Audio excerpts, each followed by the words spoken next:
Ay kami ho ay pupunta sa kabilang bayan, sa bayan ho ng Bako. Nagkayakagan ho, papunta ho sa Kabundukan at Kailugan.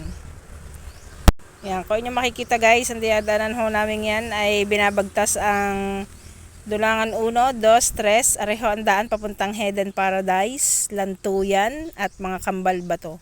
Kami naman ho ay dire-diretso pa, dala amin hong pupuntahan ay sa dulo pa ng Dulangan 3.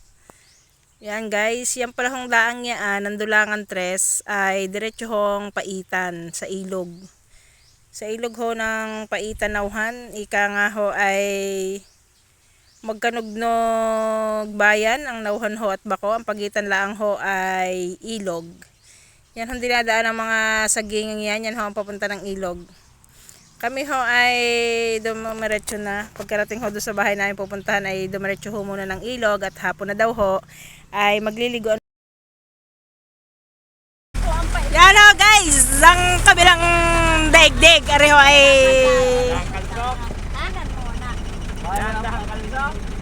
Baka daw walang palingan. meron, malapad dyan. Malapad dyan kayo sa kabilang yon, yung sa kabilang karsadang yon. Tatlong sasakyan ay sabay-sabay kaya. Nako, may higpit pa dito. Sisiw lang ito. Hindi pa pala yari eh. Pero yung dulo doon, yari na. Ayun, ang mitulsa, yung maraming banderang yan. Yan. Yan ang nag-opening.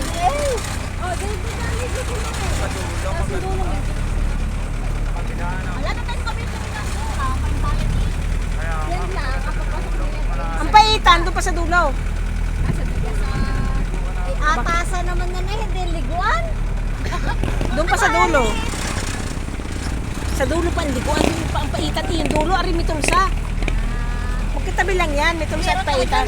Oo, doon sa kabila. Mas maganda ang daan doon sa kabilang yun. Ibig sabihin harang ari sa iyo. Pag-itan baga, nauhan at Bako, yan ho ang boundary. Hello guys, yan ho, nandini ho ako ngayon sa kabila ng Paitan River. Yun ho ang Rio del Sierra Resort, natatanaw na yon na maraming bandera. Ito naman ho ang Paitan River. Ang dami hong naliligo. Kami ho ay dinidumaan sa Dulangan 3. Ito pala ho ay magkabilang side. Ang pinanggalingan ho namin ay Dulangan 3, din ho sa kabila. Karatig ho aring Rio del Sierra Resort at saka Paitan River. Yan ho, natatanaw ang ancestral house ng Paitan Nauhan. Ang dami hong naliligo oh. Rio del Sierra Resort ay katabi ho ng Evangelista Nauhan at Paitan River. Magkabilang dike na are, ang kabila ho'y Nauhan, ang kabila ho ay Bako.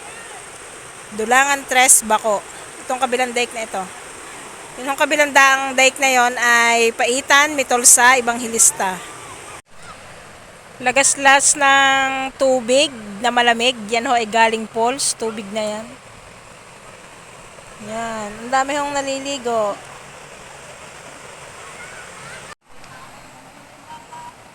Si tatay oh, ang lakas pa oh. Nakakyat sa hagdan. Dahil ako ho hindi sumama pababa, kaya ho ako ay di nilamang sa taas. Yan ang mga nakakit na yan ay tinanong ko kung sila ay mga taga saan. Sila daw ho ay taga Dulangan 3, Carmalig. Makyat din sa hagdan. Yan, dyan ho sila dumaan sa kabilang yan. Pero naliguan ho nila ay Paitan Nauhan ang nakakasak.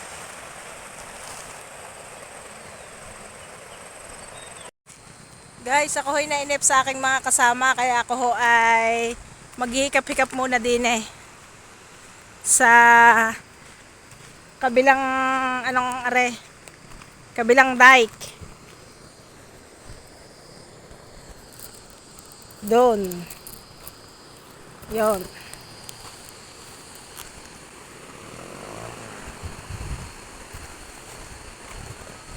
Yan oh, ang ganda guys. Simula doon sa Paitan. Yon, taas na yon.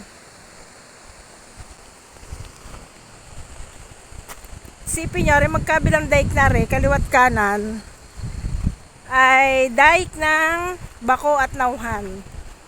Ang nag-uugnay ho sa kanila ay itong ilog. Yan.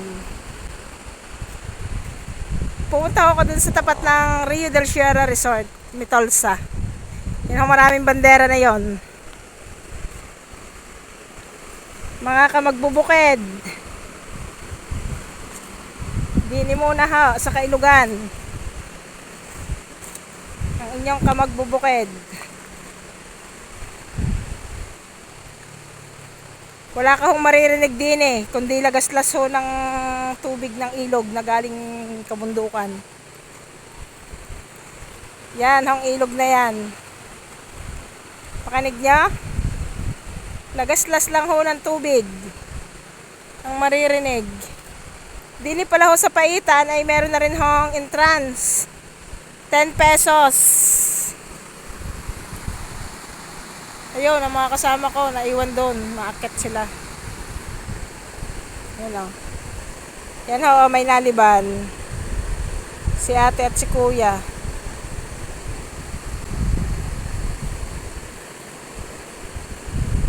May naliban ho. Yan ho, mag-asawang naliban na yan ay natanong ko kanina yung naunang kasama pa niya, nakatutubo din. Sila ho ay mga ngahoy din sa kabila sa sakop ng Bako, pero sila ho ay tanguhan. Medyo malakas ang agos. Tapos ayun pa, may naliban pa ding isa. Papunta ho yun doon sa kabilang side na yun. Yun ang kabilang part na yun ay nauhan. Para ho sa kalaman ng lahat. Sa mga nakapunta na ho din eh, na hindi pa ho nakakapunta sa kabilang daik na are. Are pala ho sakop ng Bako, Dulangan 3.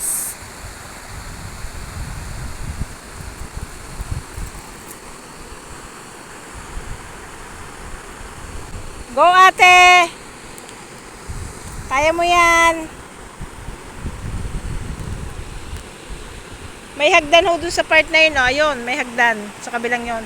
Katapat ho ng hagdan din sa kabila din Dahil hapon na nga ho, utay-utay nang nalubog dyan ang araw. Dahil yan ho ay 5:30 na.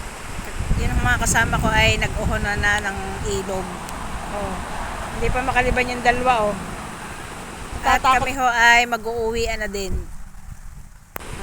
Kapag ganito hong summer ay talaga hong mababayan. Pero kapag ho ulanin, nako, ayan ho ay talagang malakas ang agos. May mga mangyan din ho na naliban din sa sa kabilang barangay na are sa Bako.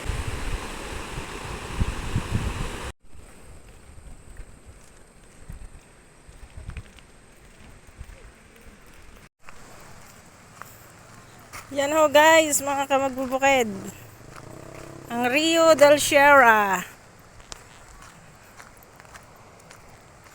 Rio del Sierra Resort. Ang kitid ho ng ilog din eh.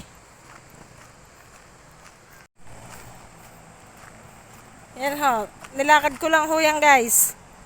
Simula doon sa paitan. Sa dulo.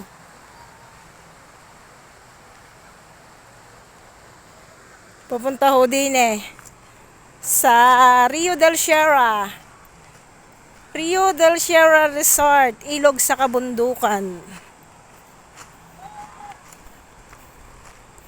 Yan, ang dahil pang naliligo kahit hapon na. Yan ang kanilang mga payong-payong na yan ay 100, 200. And ang kubo naman ho ay 400 pesos.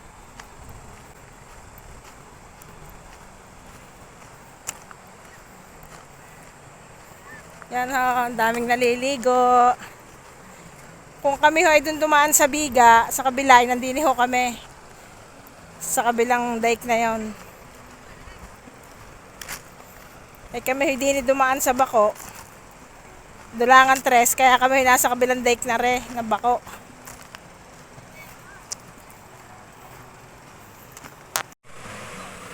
Enjoy!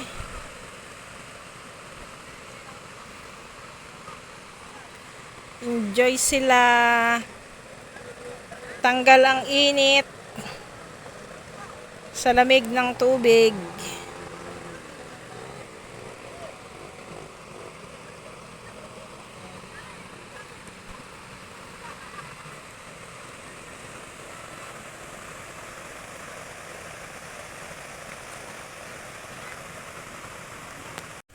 Yan ho, yan ho mga naglalakad din yung mga magagawa di yan sa dike na rin. Yan ho ang baba ng kabundukan yan na may malinis. Ang tanim ho ay puro tanglad. Yan.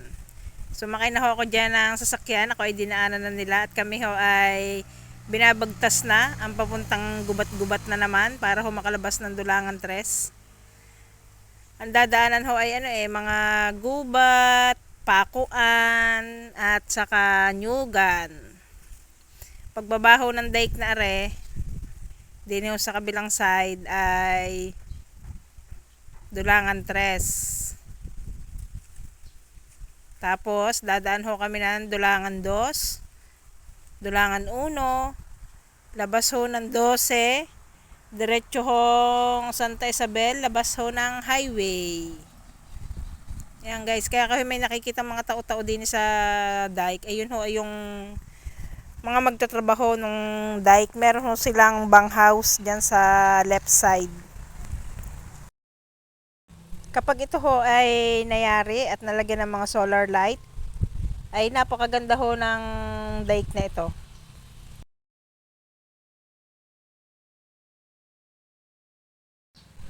Yan na ho ang dinadaanan namin. Siguro ho rin part na ari ay dati ding daanan siya ng ilog. Dahil may mga bato-bato rin ho siyang malalaki na ganyan. Ang dami ho dyan tanim na mga tanglad. Tanim ho ng mga katutubo. Diyan din ho ang sityo ng isang vlogger na katutubo. Si Kuya Lakoy Rodel Siniega. Ang kanya pong pamayan ng Santa Ignacia, dyan din lang ho daw sa tapat na yan, ay hindi ko naman ho alam kung saan dyan. Pero may isa hong daan dyan na siway. Yun daw ho ang sityo ng vlogger na si Kuya Lakoy. Santa Ignacia, Bacoho, sakop ng Dulangan 3. Ang amin nga hong bahay na napuntahan diyan ay totoo namang gahoy, wala naman hong kasignal-signal kahit ho TM, Globe, dito. Ay ako wala ka talagang kasignal-signal diyan. Kaya ho kayo magdamag na walang online. Dahil wala hong signal na masagap. Yan, medyo nalabas-labas na ho kami ng hawan yan. Sabi ho ng aking mga kasama diyan ay tayo ay mamamako. Ay pero dahil nadilim na rin nga ho nung kami lumabas diyan, bago ho makalabas ay madilim na, ay huwag na laang daw ho. Tsaka baka ho ang limatik ay nagdigit-digit na sa laylaya ng salwal. Kaya sabi ho nung isa pang kasama ay huwag na, sa kalalaan daw mamako. Yan, diretso na ho kami dyan, palabas na ng hawan. Pero kami ho ay stop over muna dyan sa bahay na aming pinuntahan dyan. Hindi lang ho kami nakapunta ng Hidden Paradise. Dahil may entrance na pala ho, ay ang dami naman ho namin na hindi ho kami nakaready. Yan. Nasa hawa na ho kami niyan.